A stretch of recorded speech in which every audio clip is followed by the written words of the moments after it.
The Oilers fall to 4-1, dropping a 3-2 decision in Seattle, despite controlling the play in the third period. Hello, everybody. Welcome to the GCL Diesel Oil Stream postgame show. Tom Gazzola with you, live on location at Boston Pizza, Clareview. We had a great time here tonight. A lot of people here for the Blue Jays game. A lot of people here for the Oilers game. Still a good chunk of people here. There's some great prizes given away. A couple pairs of tickets to Oilers games. Atif won the first set. He is off to see the Oilers take on the Mammoth on Tuesday. Can you believe it? Old Wheels himself wins the first pair of tickets. There was a Blue Jays prize pack. Sarah won it. Cal in the Park and Sarah and Allie were here. Big thank you to the Wolf for showing up with his crew. El Presidente as well. Oh, man, I feel like I'm forgetting a bunch of people. But Jason and Lisa, thank you so much for having us here. Absolutely tremendous. And tomorrow night, we're live on location, Boston Pizza, Westgate. It is Curtis and his birthday party. So we're going to have a lot of fun as the Oilers take on the Canucks tomorrow. Benny Thompson back at EST Global HQ as I have a 6 o'clocker logger. Jealous. Yes, I need one. It's been a long day, Benny Thompson. It's been a long day. Matty Kassian will be stopping by shortly, our game analyst. Of course, you can text us 780-218-9999, our text line, and share your thoughts on tonight's loss to the Kraken. And if you're watching, get into the nasty chat as well. Hit that thumbs up button. We appreciate it. I know they lost. I know you're bummed out. I know the Jays lost, but we certainly appreciate those thumbs up.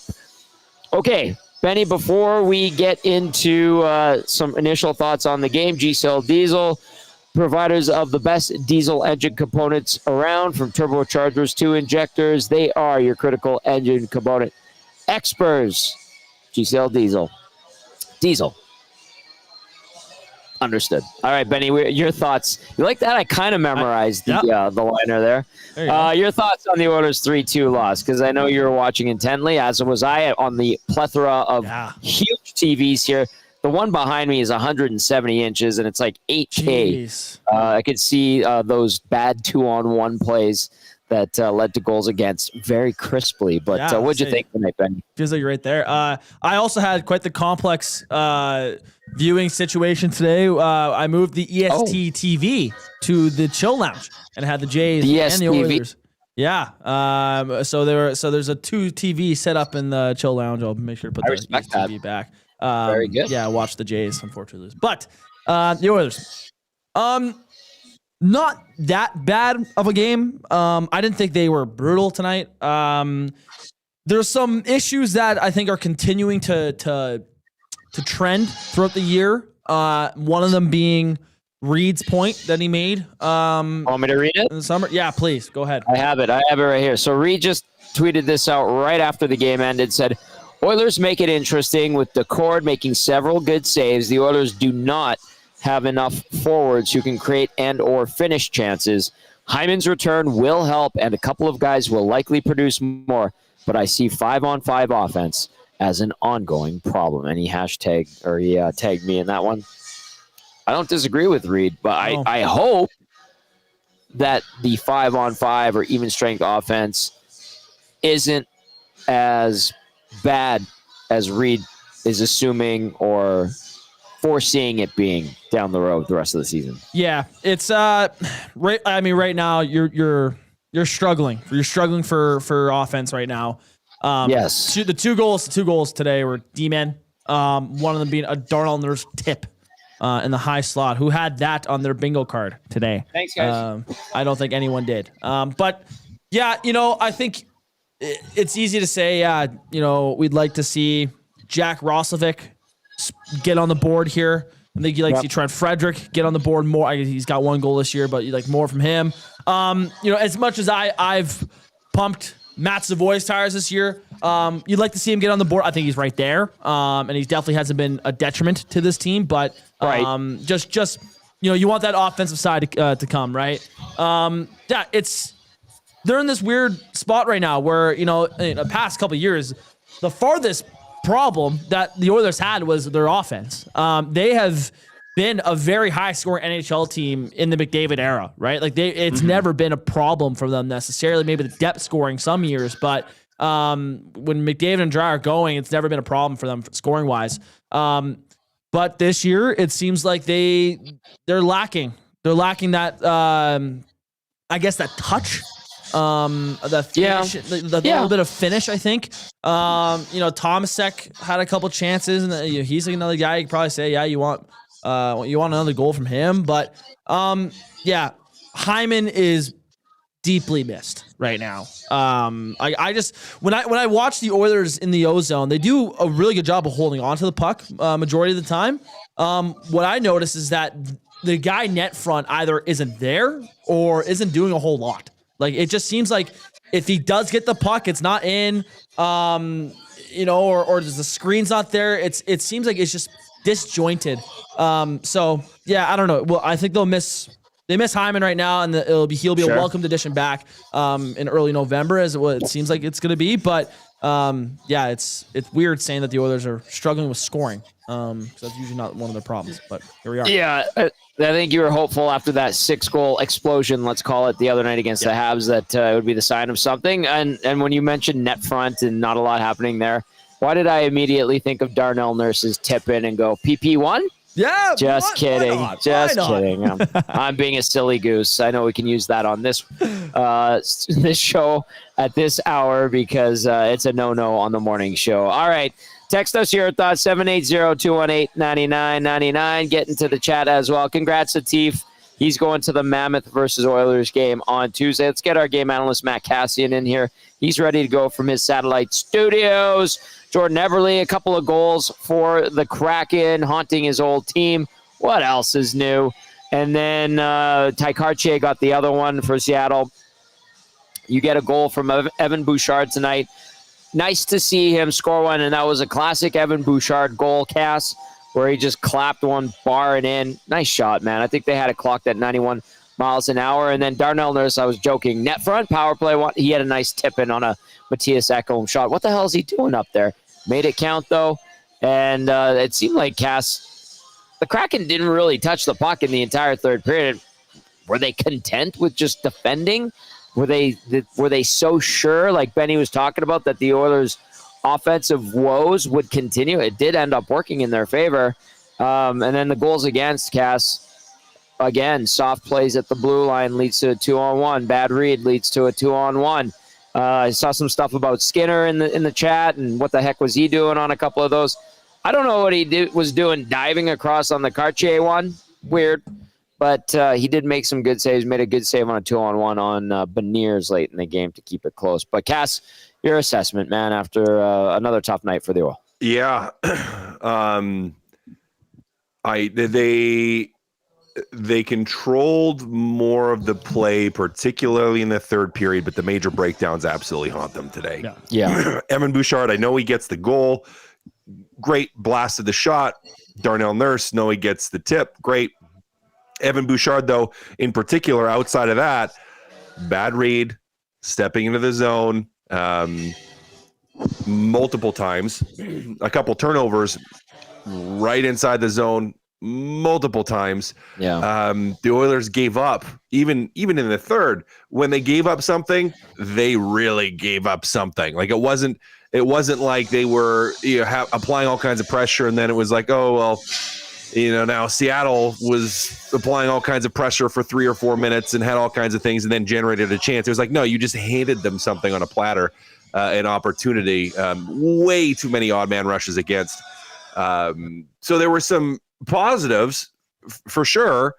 5-on-5 from it, controlling the play and generating a little bit of offense, but still, guys, overall, it was just kind of still blah for a lot of the game. And you guys mentioned the offense and not being able to find it and how odd that problem is.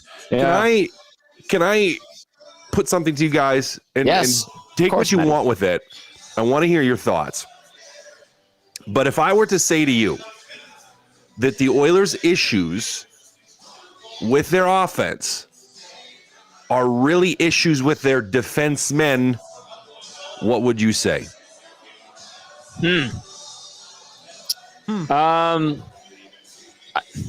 I'm just trying to think, because this is me just, I'm throwing things at the wall, and one of these hopefully sticks.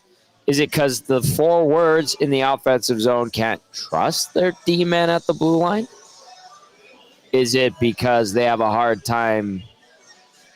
Well, they get into the zone. They had a couple of sustained cycles. There was that one shift in the third period. I think it took Seattle like 2 minutes to touch a puck. Am I even getting close to what you're thinking, Cass?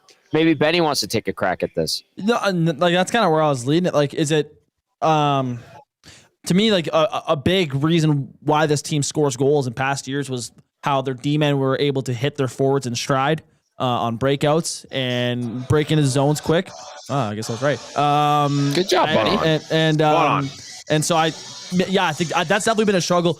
As much as thank you, appreciate it. As much as I love Ekholm as a defenseman, I thought he struggled tonight with some passes. And that's not just him. There's guys that are struggling, breaking out of the zone right now and hitting guys in stride with speed. That's where this team plays best. And Reed said on the post-game show last game that this team lacks speed, which there's some pushback on, but I don't know if it's the speed necessarily or if it's just they're not getting caught in the right situations to show their speed.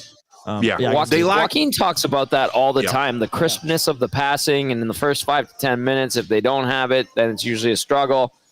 Gage was onto something.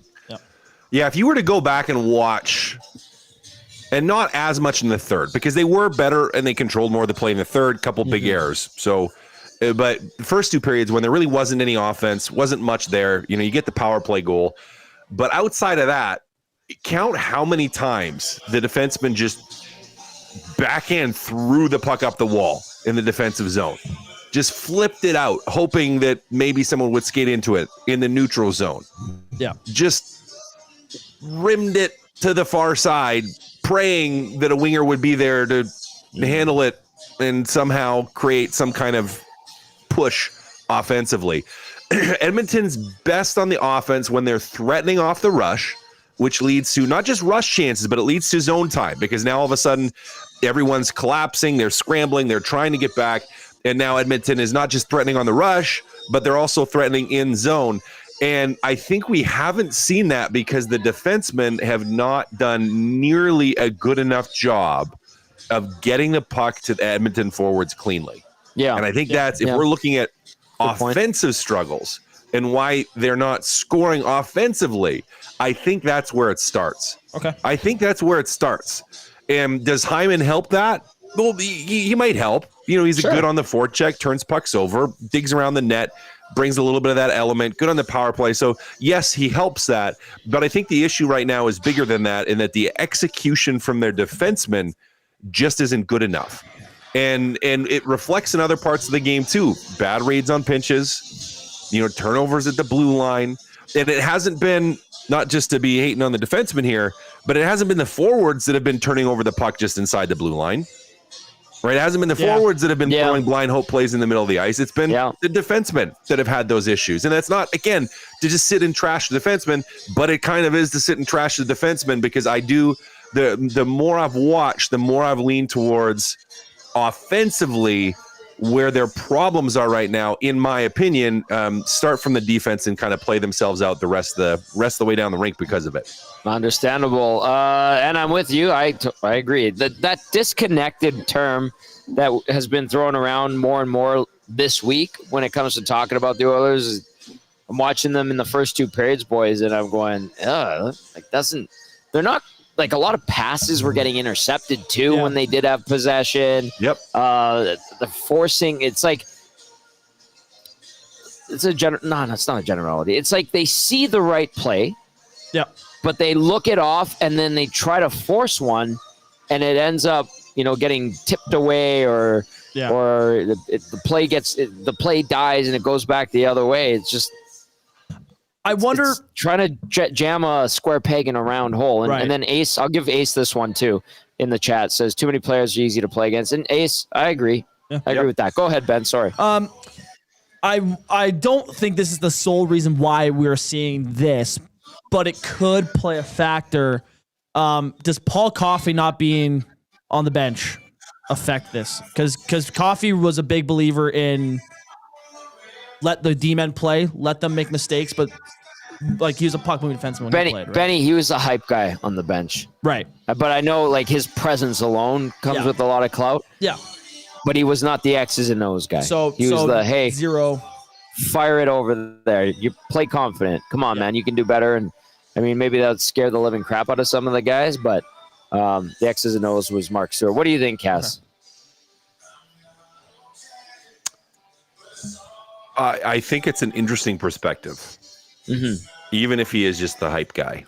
But he's got presence and a swagger, so I know where Ben's coming from on this. Yeah, and that's what I mean. It's an interesting supposition because what if that's what this group needs, or what some of the guys thrive off of? Isn't that crazy? I don't know if that is the case, because like it could be. They should have a lot of confidence, considering who they are and what they've done. But it's not. I don't know if it's a. I don't know if confidence is the right word. But let's just say like mood, attitude, feeling. Like I don't know. Maybe confidence is the right word. I'm trying to think of like how else we could describe it. Execution, but you know what, guys? Yeah. Since you brought up just Paul Coffey, and I know he's not on the bench anymore, he was on that road trip with them. Really? He was there. Yeah. Huh. Yeah. I didn't know. Yeah, he was there. I mean, he wasn't on the bench, but he was there. So he obviously he's got to be talking to his D-man and still giving pointers, not because just because he's around the game, right?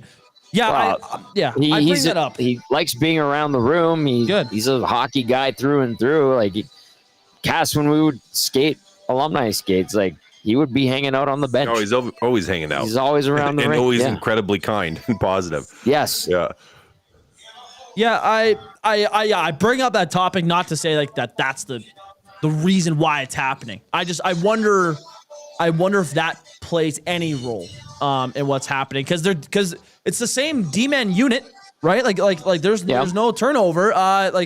The only new D-man that's playing on the Oilers this year is Alex Regula, who was with the team last year, and he looked good when he played. So and obviously dealing with an injury now, but like this team should have been a seamless transition. Maybe they switched up something with their breakouts. I don't know.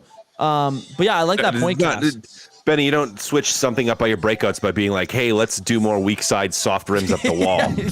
I love those. They're a winger's dream, aren't they? Yeah. You're gonna get crushed, but fire it my way, please. Nice and slow. Yeah. Slow and about ankle high. Yeah. Please. Just toss me that grenade and I'll take care of it. Anyway, go ahead, Cass. No, I mean, that's just it, right? Like it's not like they changed anything. It's not like they changed anything. So or not majorly. Now I think you have to look at some guys like Ekholm's getting older. You know, I don't think we can expect the same things. We expect that out of him 2 to 3 seasons ago. But his execution hasn't been there. I mean, they split up Ekholm and Bouchard because they weren't very good tonight, which just doesn't surprise me. Yeah. Ultimately, like you needed to break those guys up. They haven't been good enough. Okay, Cass, thank you for bringing that up. We were going to have to hit on it. Where he went away. He shuffled up the lines again. Shuffled up the pairings because obviously Ekholm and Bouchard wasn't working. Put Bouchard with Kulak. Put Ekholm with Emberson. He left Nurse and Wallman together. But then the forwards and the D pairs that he had originally at the start of the game were back in the third period. Yeah. Okay. Like that's new, isn't it? Going back to what he started with after switching it in the middle frame. I mean, we don't even know anymore. Don't know. We're just like, yeah, I guess. Sure. The reset button didn't work. Yeah, I mean, I don't know. I thought that was weird with that. Like, it's like he wanted to see if there's another spark if he changed lines, and he's like, okay, there's no spark at all. So let me just go back to what I started with, and then we'll see what happens. Like, yeah, I don't know. like we've been saying all year, this is very Chris Knobloch. He loves the blender, loves it. Have you guys ever played like a video game where you're trying to click through, or filling out like a form or something, and you're trying to click through because it's just like you have to click yes or accept or whatever too many times, and you're just hitting it and you're just like tapping the button over and over and over again, and then realize like you clicked it 1 or 2 or 3 or 5 too many times, and you're like, oh shoot, I guess I better like go hit the back button, and then like have to tip back. I wonder if that's what happened. If he's just sitting there with like a spreadsheet or something, like a randomizer, and it's just like he's clicking the randomizer and the lines, and he just clicked it 1 too many times. He's like, oh shoot, wasn't supposed to do that. That was supposed to be for the defenseman. I'll get it next period and get it fixed. Because, yeah, they kind of was odd in how that happened. All right, let's get to some text. 780-218-9999. Get to the nasty chat as well. The Oilers fall 3-2 to the Seattle Kraken. This is the best start in Kraken history. 5-2-2. Edmonton 4-4-1. So very mid, as the cool kids call it. Is that fair, Benny? Yeah, mid. Yeah, that's pretty fair. It was a yeah. Okay, let's go to Jeremy in Sherwood Park. Jeremy says, at some point, McDavid needs to propel his stick forward rapidly to put the puck in the net. Can't dance 50 in, so some frustration there. This one out of Vancouver says, Bouchard on the ice right now looks like 13-year-old me at a high school dance, just fully awkward and not fully committing to any movement. What a visual. This one says, Kraken played their game, keep to the outside, and frustrate. Yeah, I mean, they were very patient in that third period. They only had a couple of shots. One of them was Eberle's goal on a gift of a 2-on-1. There have been texts about Stu Skinner tonight, you guys, and you know, some just kind of like, Skinner sucks, this team can't score. But I've had a few that have popped in and I've noticed them. He did make some saves, but the first Eberle goal, he looked like he was almost like tucked in while he was sliding across. The second one, he dove instead of slid across. Not sure why. And then the third one was a laser by Eberle on another gift of a 2-on-1. How did you see those goals, Cass? And then we'll get to Benny too. Yeah, I mean, they should never have given up the 2-on-1s. Those were absolute gifts. Yeah. To begin with, the one he was just trying to squeeze it. It just kind of looked. He's trying to squeeze under the arm. No issue with that one. The diving one, I don't know what was happening. That wasn't very good. No, that was. I don't know how to describe that even. Like, because he starts to push across, and then it's just like he just kind of flops over, and he almost still made a save, but he didn't. Don't know. So that wasn't a great moment for him. He was just average today, guys. Like, he made some decent saves. That falling, sprawling thing, I don't know what that was. So you kind of offset some of the decent things with some of the not as great things. And the last goal by Eberle was a laser beam and another 2-on-1 that never should have happened. Yep. Yeah. That's Vandalay V. Oh, go ahead, Ben. Go ahead. It's a good explanation, Cass. I think it's ironic I'm saying this, but I don't mean this in a bad way. I think this was Stu's worst game this year. Yeah. But that's just a compliment to how he's played this year. Like he has been very solid for them. Everyone wants to point to that goal he let in Calgary. Like, take that, erase that from your memory. That was like Skinner's been good. Tonight, that second goal, I have no idea what he was doing there. It feels like he was so focused on the puck carrier and then was shocked to see that another forward was coming in, and it's like startled him, and he tries to dive over and just completely misreads it. I thought it was weird, but he wasn't the reason why they lost tonight. It's pretty rare for a team to win a game scoring 2 goals. Especially with the Oilers, that's not been too frequent in their history. So you can't blame it on Stu tonight, but I wouldn't say he was fantastic. He was kind of all right. Oh, okay, let's go into the nasty chat a little bit here. I'm seeing some more comments coming in. Please continue to bring those in. We want to hear from you. No Clue 420 says this team still has passengers. Yeah, that is a fair point. And then EWI Go Oiler says Knobloch is unable to guide / steer / improve McDavid or Draisaitl. Not even 1%, or Bouchard or Nurse.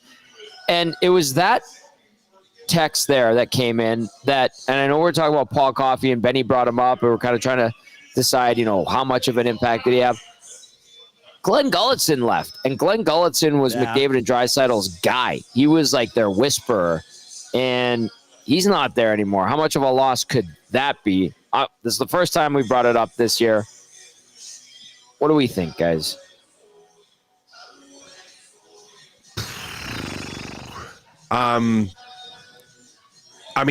We have to look at that, just kind of like we looked at Coffey, but to say that could be impacting for sure.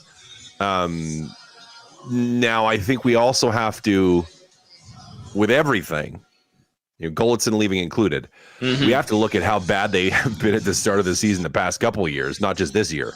And this is their best start in a couple of years. Yeah, this is the best start in a couple of years. This is all twisted up. So it's messed up. Can that have an impact? It absolutely could emotionally have an impact on those guys. Again, to me, the issue has been more on the defensive, like the defenseman. Like that's where I think the issue is coming from. So I lean less towards, Gultson's gone and McDavid and Draisaitl are unhappy now. Yeah, I'm reaching there, I think. Yeah, I think we might be reaching a little bit with that. Though I understand, and I think it's a good question to ask. Like it's a great question to ask, even. I think the answer is no. Thank you. But it is a great question to ask. Vandalay VP had written in, Skinner's shortstop dive on the second goal was legit hilarious. It was kind of a shortstop dive, channeling his inner Bo Bichette when he actually plays shortstop and not second base. Okay. 780-218-9999. Here's one from Calgary, Glenn, saying, sloppiness in Seattle. All three Seattle goals came off of bad reads in the offensive zone, resulting in an odd man rush. I'm not sure what's going on with the Ekholm Bouchard pairing, but they have been pretty horrific 5-on-5, and they were on the ice for all three goals against. Louis had a stat saying that they were on for like 8 in a row or something, and that they haven't been on for a goal until Ekholm shot that puck, and Darnell Nurse, of all people, tipped it in front of the net. If I'm recalling what Lou said. That's a good text out of Vancouver. And then this one says, Bouchard on the ice right now looks like, I read that 13-year-old one. That was pretty funny. Dave from Ewell says, Nurse and Ekholm are 4th and 5th in scoring. They have more depth than this. The bottom 9 needs to score, and KK needs to give the guys one full game with the same lines. Sean Z texting in says, I'm going to die on this hill.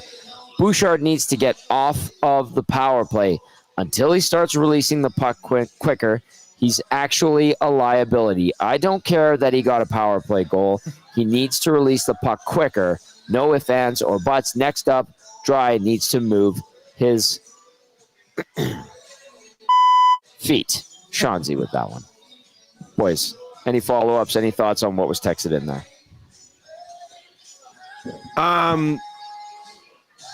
I understand you're upset, but I hate to break it to you. Like it or not, hate it or not, short of an injury, Evan Bouchard is not coming off the power play.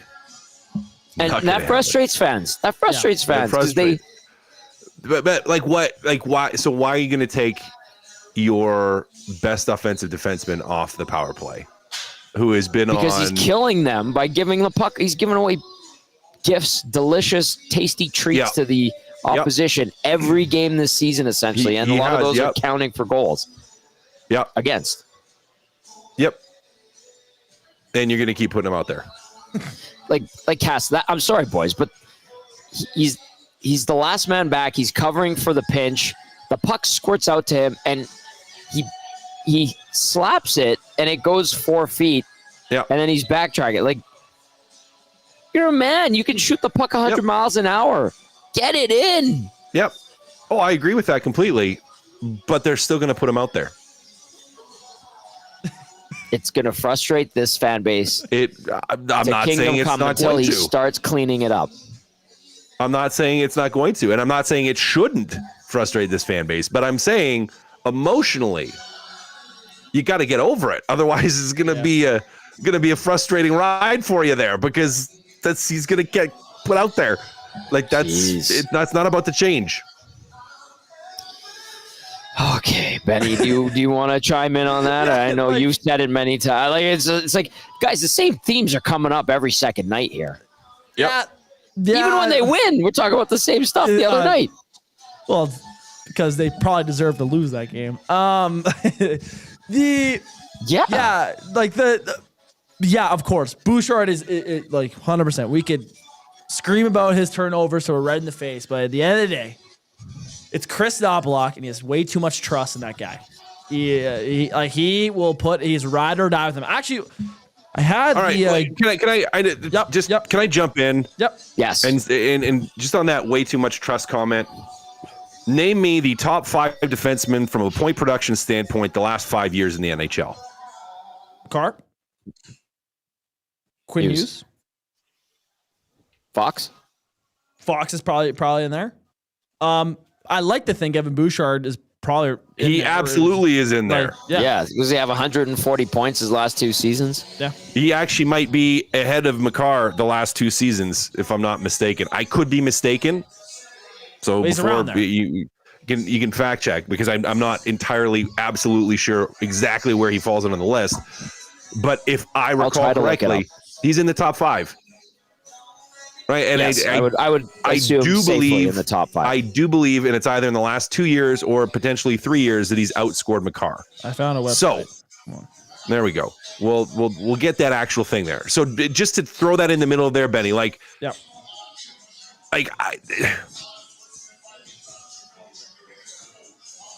guy puts up points.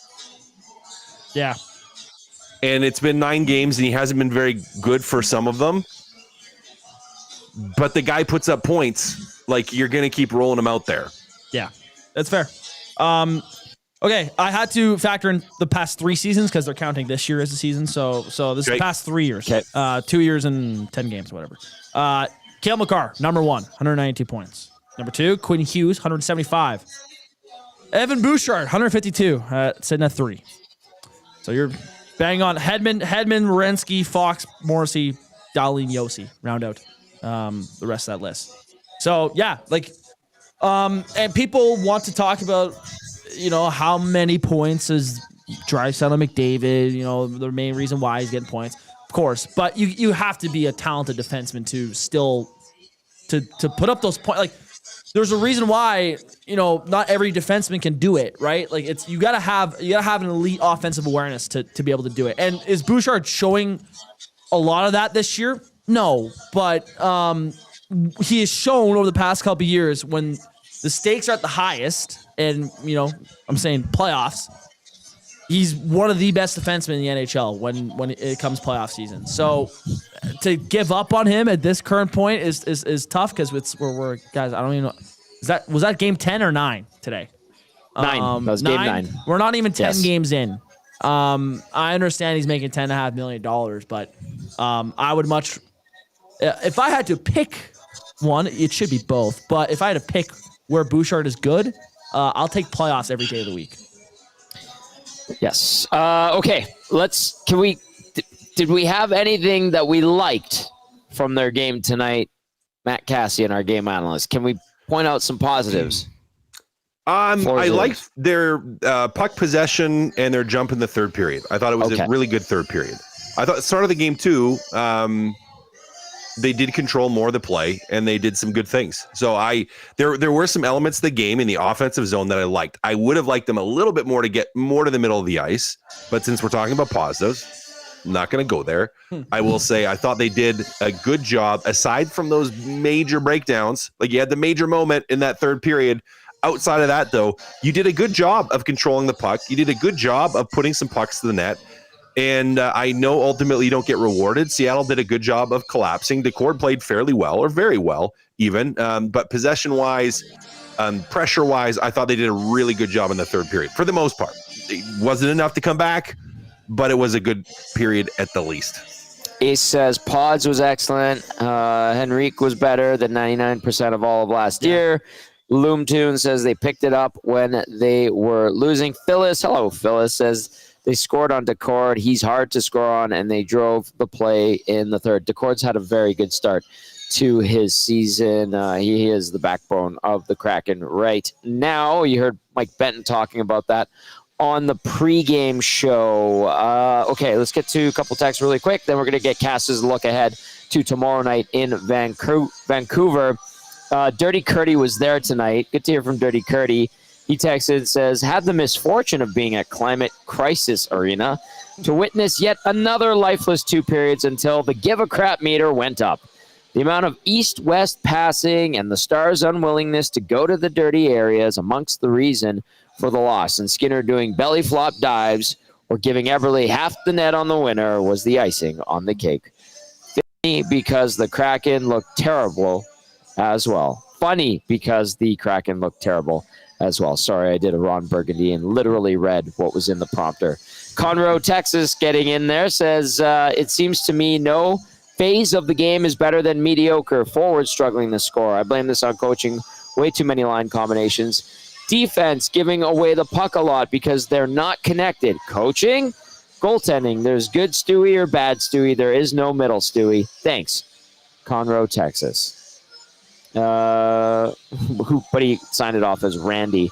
Let's see what else. One more here. El Presidente says the offense isn't going yet this year. It's pretty hard to win too many hockey games when the offense is drying up the way it has. You can't rely on power play goals like they did against Montreal the other night. Also, shout out to the Wheels and Tommy at Clareview BP tonight, along with Jason and Lisa. Good time had again, as usual. Thank you. Good to see you, El Presidente. We appreciate it. All right, so they have a chance to atone. It is tomorrow night in Vancouver, boys. Not a particularly great Vancouver Canucks team, but Cass, what are you anticipating tomorrow? They seem to play Vancouver quite well. They had their best game still of the season against Vancouver. Yes. So I'm hoping they bring it. I hope they bring some of that energy they had in the third and the aggression they had in the third, and they can carry that over. Now, if they want to run with that and win a hockey game, they're going to have to do it without those 5 bell turnovers. So what am I anticipating? I'm anticipating that as we get into the post-game audio from Darnell Nurse and from others in the dressing room, they're going to talk about eliminating some of those big mistakes and those big turnovers. And they're going to talk about being able to apply more consistent pressure. If they can do that, they can beat this Vancouver team. I don't want to say easily. They're still going to have to work for it, but they can absolutely win this game. They're only 1 point ahead of Vancouver. Very early. I know 10% of the season is over, but the Canucks also fell today to the Montreal Canadiens. Cass, do you want to stick around for that, or are you ready to go night-night? I'm probably ready to go night-night. I got to be up for a swim meet at 5:30, so it's going to be in the early morning. Yeah. And a bunch of people in the nasty chat were asking if you know what the blue line is and if that lesson today really helped. I'm getting there. I'm getting there. I think I know. I think so. The concept is challenging to me. For those who missed it on the pregame show, I know most people were watching the Jays game. Cass had to go to a coaching clinic today. You have to get your certificate, right? Like everybody has to go through it. Yep. And it was a very rudimentary, basic hockey 101. And your skills drill or your drill that you drew up did not get a passing grade, even though you played in the National Hockey League. Is that correct? It was. It was. Well, it was ringette. I'll just say Sorry, that. ringette. My bad. Ringette. Yeah. Maybe that's why. Maybe that's why. But yeah, I know my drill got shut down, and you pretty hard. And I decided not to respectfully disagree because I'm like, this doesn't matter. So I just we're learning. We're doing it together. Learning. Buddy. Yeah. Doing it together. It's good. It's all good. All right, Cass, you're not back till Tuesday, correct? Correct. Yeah. All right, brother. Good stuff today. Enjoy your Sunday. Take care of the fam, and we'll catch up with you on Tuesday. Sounds good, guys. Have a good one. There's Matt Kassian, our game analyst, helping us break down the Oilers' 3-2 loss in Seattle. Edmonton now 4-4-1. Seattle picking up its 5th victory of the season, 5-2-2. The Oilers get the Canucks tomorrow. And if you're going, hey, how are those Canucks doing? Haven't seen them since the second game of the year. Vancouver 1 point back of the Oil, 4-5-0, and they've dropped their last 3 in a row. They fell 4-3 to Montreal earlier today. All right, it is the GCL Diesel Oil Stream post-game show live on location at Boston Pizza Clairview. We had a great time here. Gave away 2 sets of tickets to Oilers games coming up. One set to the Mammoth and the Oil, another one to the Avs and the Oilers on November 8th. Atif won the first set. So thank you, Wheels, for coming out. Brought a crew. Yeah, I called the number. We had to do like 4 redraws because people either bailed or they were out having darts or not paying attention. And finally, Atif won. He's like, I won! And so, I don't do an impersonation of him as good as Lieutenant Eric, but I try. And it was good. We had a lot of nasties that came out today, so that was awesome. And then a big thank you to Jason and Lisa here at Boston Pizza Clairview. They have this monster. The TVs, it's beautiful in here. They had the fire just over a year ago. They completely rebuilt it. It's new. It's fresh. It's fantastic. They have a great staff here. And we have a good time. Game day specials, all that stuff. Tomorrow, it's Big Curtis's birthday at BP Westgate, by the way. We've had a great relationship with Boston Pizza since we started out Edmonton Sports Talk, and continues to grow, and can't thank them enough. All right, Benny, let's hear from Darnell Nurse. What do you say? Yeah, let's do it. All right, this is we're going to go to the locker room. This is Darnell Nurse. Result and how we kind of ended up at 3-2 in your eyes. I thought our process was a little better than the other night, but we forced Stu to make some big saves, especially there off the rush, and probably give him a few too many looks that way. So for us, we got to keep plugging away at our game. What's it going to take to start converting and start kind of capitalizing on a little bit more rhythm at 5-on-5, especially? Yeah, I mean, there was lots of looks today. Felt like when we got in the O-zone, we were creating, and it's just a matter of making that one extra play, bearing down a little bit, and that's we got to keep just nailing away at that. There's no secret formula, no secret solution to it. It's just put our hard work hats on and try pulling home. Beginning with the game tomorrow, what's it going to take for you guys to start really playing to that capability that we know you guys can? Yeah, I mean, obviously playing Vancouver, every time we play Vancouver, it's a tough match. Team that comes out and plays hard. So for us, it's that connectedness we talked about, being five players all over the ice. Helping our work ethic and winning our battles, and it's those simple things, those cliche things that allows you to work yourself out. Was it the transition of the Kraken offense that kind of got to the team here today? Yeah, I mean, there's obviously quick and a lot of skill, and then you give them opportunities to use that speed and skill and play to their strength. It's at some point they're going to convert. So at least Stu made some huge saves for us and then kept us in the game for throughout it. So kudos to them. All right, there was Darnell Nurse. He scored his first goal of the year on a redirection, sitting in front of the net on a shot from Matthias Ekholm. By the way, I have a stat that Brian Swain sent in. Swainer digs up these stats. He's a stats guru, stats geek. Like, he loves these things. This one's a bit obscure, and he kind of laughs about it. He says, the Oilers are now 0-5 all-time when playing the same night that the Blue Jays have a World Series game. Doesn't bode well for Tuesday, with a laughing emoji. Thank you, Swainer, for that one.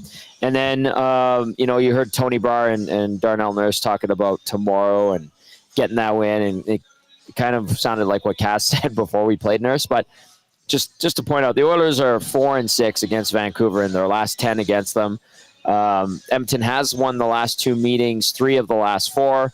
And then when it comes to being on the road in Vancouver, Oil recently 1 win in the last 4 visits. Prior to that, they had rattled off 1, 2, 3, 4, 5 in a row in Van. So one of those being in overtime. They play them tough. So there you go. There's some stats and some obscure stuff as we move along here on the GCL Diesel Oil Stream post-game show. All right, Benny, let's get to the turning point of the game, presented by Advantage Sport Medicine and Physiotherapy. Connor McDavid's got a team of specialists. You have a bag of frozen peas. Get the same locker room approach that's trusted by the best in the game at Advantage Sport Medicine.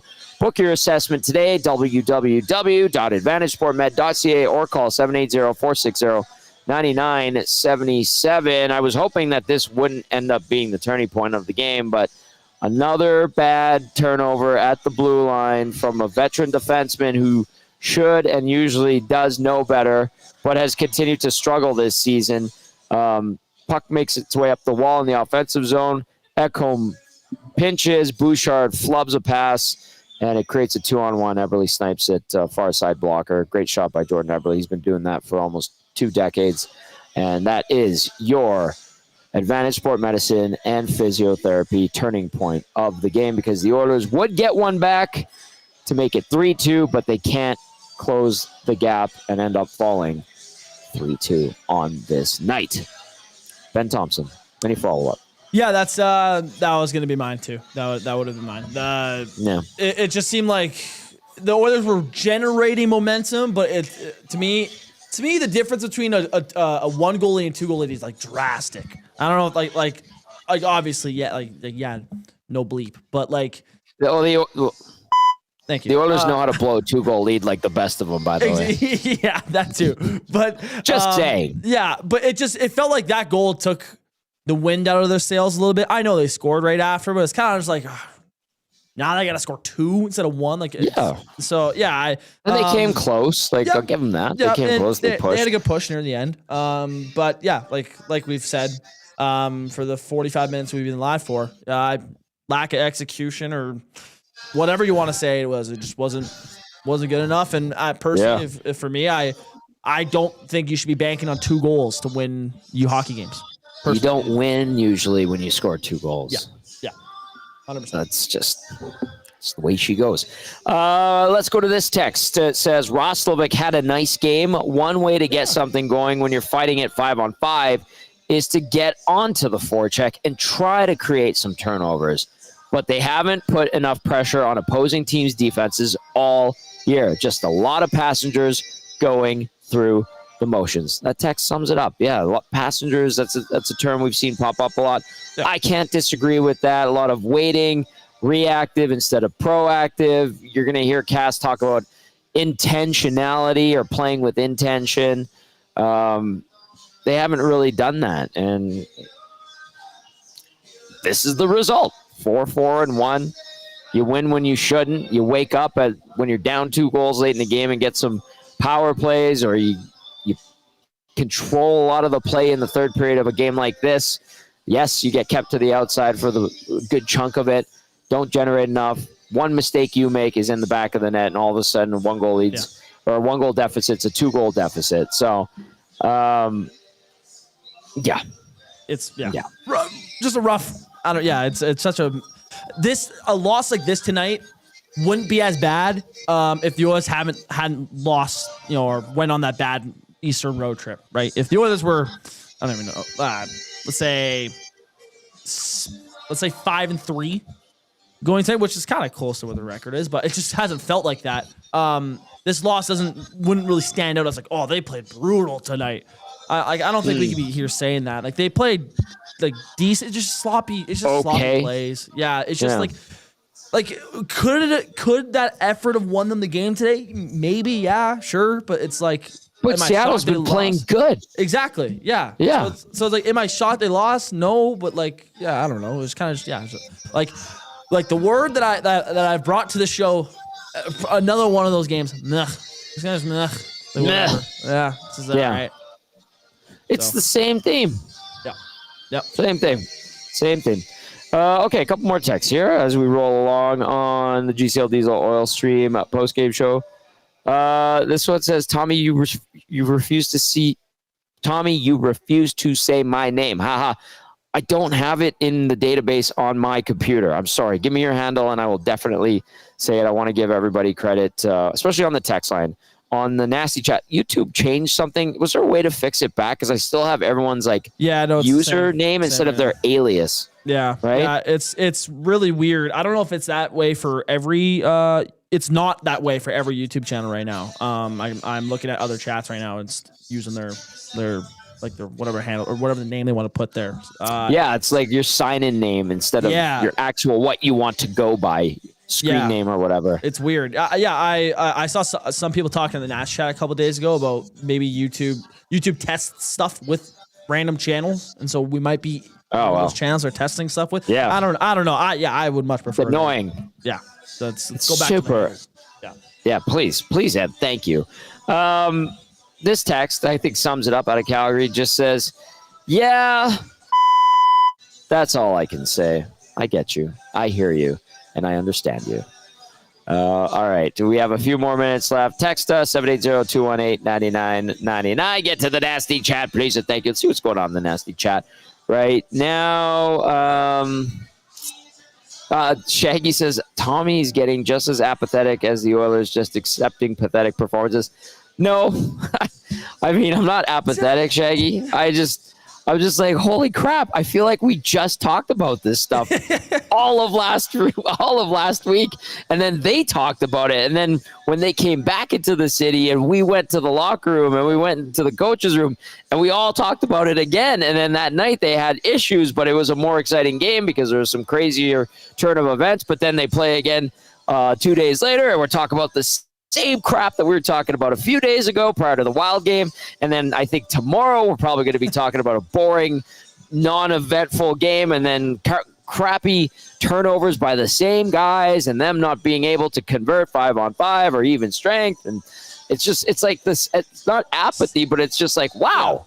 Like we have, out of the 9 games, I feel like 7 of them have essentially been this exact same conversation. And we're going, what the hell's going on here? This is Oiler hockey. So no apathy. Yeah. Like just really, here we are again. This is the same crap. Same crap. You know, like we just talked about this. So I'm not apathetic at all. New storylines this year. In past years, we weren't talking about a lack of scoring and their goalies not being the problem. Sure. To start years, it's been a different. Well, let's at least give the hockey gods a little bit of respect. With like, okay, no, they changed the book a little bit. It's not exactly they the same. dulled it. They dulled it down. Yawn. Let's go, hockey gods. Fire it up. Throw a little spark in there, please. Like, true. We thought we were getting. I thought that was going to be the start of something on Thursday when we saw like a wild game that they shouldn't have won, but they did, and. You know, we were talking about the officiating and Josh Anderson. And, no, Shaggy, no, there's no apathy, but I'm sitting there going like, didn't we just do this? Yeah. Didn't we just do this like 5 times in the last 2 weeks? Yeah. That whole road trip was basically these same type of games. So I was just like, really, guys, come on. And guys in regard to the Oilers, because they should be better. And for crying out loud, we're going, maybe it's the voices on the bench that are different that is affecting them and they're not as juiced up and they can't get going and nobody's in their ear whispering, go get him, Tiger. We're at that today. We brought that up. At the bottom of the barrel here, Tom. We're trying to find everything we can. It's tough. We're that meme of like the team logo and that poorly drawn stick figure poking the logo being like, do something. Please. Do something. Yeah, please. I'm waiting. Please, we beg you. When is Connor going to have his 5-point game? Where we're all like, oh my God, that's why he's the best player in the world. Where is that? Like, I don't know, buddy. I don't know. Like one of these games here. I wouldn't mind that, to be honest. That'd be refreshing. Oh, we can talk about his dominance today. It's been a little while since we said that. I don't know. It's just such a weird start to the year, but also like kind of their best start in the past couple of years. So it's like such a weird way to go at it. But yeah, I don't know. That I've seen the term identity pop up a bunch of times too, whether it's the text line or the chat on YouTube, and really their identity has become like boring, no finish, mistake prone, rely on their goaltending, which nobody had a ton of confidence in going into the season, but has been surprisingly steady. Yeah. And like that's a very gray, olive drab, vanilla identity. It's like, what are they? Well, they're pewter. Yeah. Like that's their imagine if their goalie imagine if their goaltending wasn't steady. Imagine the start we'd be talking about right they'd now. They'd have 2 wins instead of 4. I don't even know if it'd be 2. The Vancouver game. I'm being optimistic. Yeah. Yeah, genuinely. Imagine if their goaltending was not steady right now. We'd be talking about a much different start. But yeah. McDiesel says, Tommy be like, why'd they say F me for? Yeah, I don't know. I like using that button. All right, we have a few minutes left. If you have any final thoughts, shoot those our way. We want to read them. We're having fun. It's a great Saturday. Again, awesome time here at Boston Pizza Clairview. Huge thank you to the staff. Jason and Lisa, you guys are fantastic. Good food, good times. Unfortunately, the teams that the crowd came out to watch here at BP Clairview, this place was packed earlier. The Jays and the Oilers fall short in both of their games. However, lots of great prizes were given away. Some Oilers tickets were given away. And BP Clairview and BP Westgate, they make it count when you show up. So come on down tomorrow night if you want to. Boston Pizza Westgate on 170th Street, 90th Ave. Curtis, who owns BP Westgate, it's his birthday, so it's going to be a lot of fun. And then I think Tony was saying that because it's Sunday and it's obviously NFL, they have even more prizing to give away. So come on down if you missed it. And we're going to be back here at Boston. And we're talking with Jason and Lisa, and Jason especially.